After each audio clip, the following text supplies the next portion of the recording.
Et puis, ça vous donne une idée que les troupes bougeraient dans cette direction ici. Et comme j'ai dit auparavant, on aurait un système de rails ici qui ferait la longueur des souterrains qu'on vient de marcher.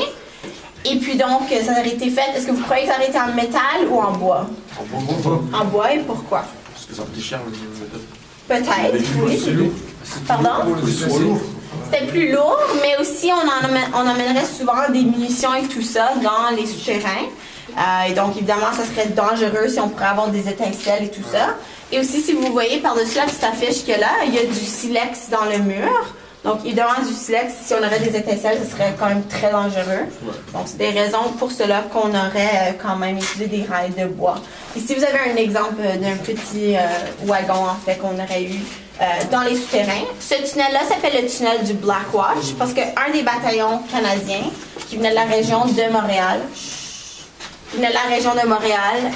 le bataillon du Blackwatch aurait été dans ce souterrain-là avant la bataille. On avait environ 950 hommes dans ce tunnel ici avant la bataille. Et vous avez quel âge, vous autres? 22. Vous n'avez pas 22. Non. 18, 19. D'accord. Donc, il y avait des hommes. Il y avait. Ok, merci. Il y avait des hommes. Le calme, s'il vous plaît. Les garçons.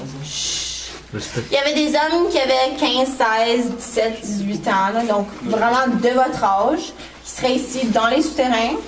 Pensez-y, si vous aurez eu l'âge, comme si vous auriez été vivant à cette époque-là, vous serez certainement en guerre.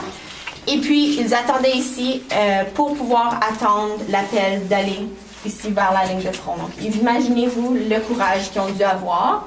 Puis par 1917, évidemment, il y avait quand même eu plusieurs années de guerre. Puis on savait que plusieurs des hommes perdaient leur vie.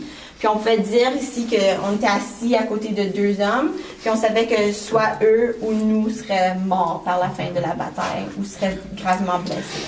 Donc, si on peut penser un peu à ça, puis le courage que les hommes ont dû avoir pour sortir des lignes de tunnel ici, puis de commencer l'assaut, c'est quand même assez courageux quand même. Est-ce qu'il y a des questions avant qu'on sorte des souterrains? Non. D'accord, donc vous pouvez me suivre. Et on va continuer.